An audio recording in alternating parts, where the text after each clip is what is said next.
تفصیل میں نہیں جاتا، لیکن اس وقت جو ایک بڑی مزاحمت ہے پاکستان کی ریاست کے خلاف، جو ایک بڑی مزاحمت ہو رہی ہے وہ ٹی ٹی پی کی طرف سے ہو رہی ہے، جس کو کہ افغان طالبان جو ہیں ان کی سپورٹ حاصل ہے. اور ٹی ٹی پی جو ہے اس کا جو بیس ہے وہ افغانستان ہے، لیکن ایریا آف آپریشن جو ہے وہ خیبر پختونخوا ہے اور بلوچستان ہے اور پاکستان کے دیگر علاقے بھی ہیں. اب یہاں پہ ایک بڑی ہی دلچسپ لیکن تشویشناک بات بھی ہے کہ یہ جو ٹی ٹی پی ہے اس کو خیبر پختونخوا میں سب سے زیادہ جو اس کے خلاف پبلک لیول پہ جو مزاحمت کی وہ پی ٹی ایم نے کی، پشتون تحفظ موومنٹ، جو کچھ سال پہلے منظور پشتین نے شروع کی تھی. اب دیکھیے کہ کیسی عجیب بات ہے کہ منظور پشتین کی جو پی ٹی ایم ہے اس پر بھی پچھلے سال حکومت پاکستان نے پابندی لگا دی، اور ٹی ٹی پی پر تو پہلے ہی پابندی لگائی جا چکی ہے.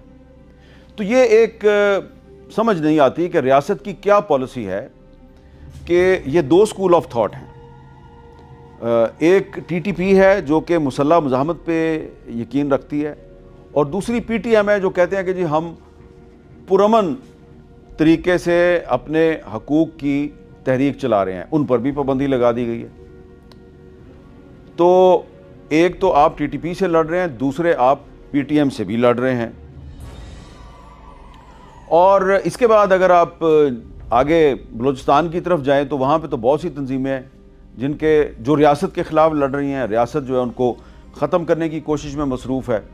اس میں بی ایل ایف ہے، Balochistan liberation front, B L A ہے، بلوچستان لبریشن آرمی، اور اس میں بلوچستان لبریشن یونائٹڈ فرنٹ ہے، اور اس میں بلوچ ریپبلکن آرمی بھی ہے.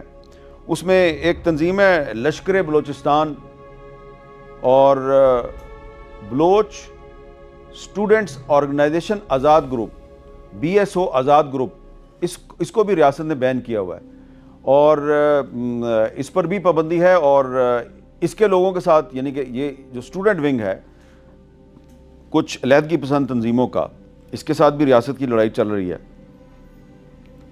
اور اس کے علاوہ یہاں پر بلوچستان میں بلوچ یکجہتی کمیٹی ہے، یعنی کہ مارنگ بلوچ جس کی کرتا دھرتا ہیں، ان کے ساتھ بھی ریاست کی لڑائی ہے. بلوچ یکجہتی کمیٹی جو ہے وہ کہتی ہے جی کہ ہم اپنے حقوق کے لیے پرامن جدوجہد کر رہے ہیں، لیکن ان کے ساتھ بھی ریاست کی لڑائی چل رہی ہے. اس کے بعد آپ دیکھیں کہ آزاد کشمیر میں آپ آ جائیں تو یہاں پہ جموں کشمیر عوامی ایکشن کمیٹی، جموں کشمیر عوامی ایکشن کمیٹی، اس کے ساتھ بھی ریاست جو ہے وہ اس کی کافی کشیدگی رہی ہے. پھر مذاکرات ہوئے، مذاکرات میں سیز فائر ہو گیا، کچھ ان کی مان لی گئی باتیں، کچھ ریاست کی باتیں مان لی گئیں. لیکن ابھی بھی یہ جو جموں کشمیر عوامی ایکشن کمیٹی ہے، اس کے جو لیڈرز ہیں ان کا خیال ہے کہ شاید ریاست جو ہے وہ اپنے جو وعدے انہوں نے ہمارے ساتھ کیے ہیں اس کو پورا نہیں کرے گی. اور یہاں پر آزاد کشمیر میں اور بھی کچھ قوم پرست تنظیمیں ہیں، ان کے ساتھ بھی ریاست کے تعلقات ٹھیک نہیں ہے. ریاست سمجھتی ہے کہ جی ان کو بارڈر پار سے سپورٹ مل رہی ہے. اس کے ساتھ ہی جڑا ہوا علاقہ جو ہے وہ گلگت بلتستان ہے. گلگت بلتستان میں بھی کچھ تنظیمیں جو ہیں ان کے بارے میں ریاست کا دعویٰ ہے کہ وہ پاکستان کے مفاد کے خلاف کام کر رہی ہیں. جیسے کہ اس میں ایک تنظیم ہے جی بلاورستان نیشنل فرنٹ، تو اس پر بھی ریاست نے پابندی لگائی ہوئی ہے اور اس کے ساتھ بھی آپ کی لڑائی چل رہی ہے. پھر آپ سندھ میں چلے جائیں تو وہاں پہ کراچی میں جو M Q M Altaf Hussain group ہے، وہ اس کے ساتھ ریاست جو ہے وہ اس کے تعلقات ٹھیک نہیں. ریاست اس کو ملک دشمن سمجھتی ہے. الطاف حسین صاحب پاکستان نہیں آتے، میڈیا پر پابندی ہے، وہ ان کی شکل نہیں دکھا سکتا، ان کے بیانات نہیں دکھا سکتا. پھر اسی طرح کراچی میں ایک پیپلز امن کمیٹی ہے لیاری کے علاقے میں، اس پر بھی پابندی ہے. آپ تھوڑا سا کراچی سے باہر نکلیں، آگے کی طرف جائیں تو سندھ کے شہروں میں ایک تنظیم ہے جی اے سندھ متحدہ محاذ، اس پر بھی پابندی ہے. اور اس کے جو پاکستان سے باہر جو لیڈر بیٹھے ہوئے ہیں وہ بھی کہتے ہیں جی کہ ہم بھی پاکستان کی جو ریاست ہے اس کے خلاف لڑائی میں مصروف ہیں. تو یہ بہت سے لوگ ہیں جو بلوچستان اور جن کا تعلق بلوچستان سے ہے اور جن کا تعلق سندھ سے ہے وہ پاکستان سے باہر بیٹھے ہوئے ہیں اور پاکستان سے باہر بیٹھ کے وہ پاکستان کے خلاف مزاحمت کر رہے ہیں۔ اور اس کے بعد پھر آپ دیکھیں کہ اس میں پی ٹی آئی ہے، پاکستان تحریک انصاف۔ پاکستان تحریک انصاف جو ہے اس کے پاس صوبہ خیبر پختونخوا کی حکومت ہے، اس کے جو چیف منسٹر ہیں سہیل آفریدی صاحب، وہ کھلم کھلا یہ کہہ رہے ہیں جی کہ میں اپنے صوبے میں کسی ملٹری آپریشن کی حمایت نہیں کروں گا اور میں جو افغانستان کی حکومت ہے اس کے ساتھ مذاکرات کا حامی ہوں۔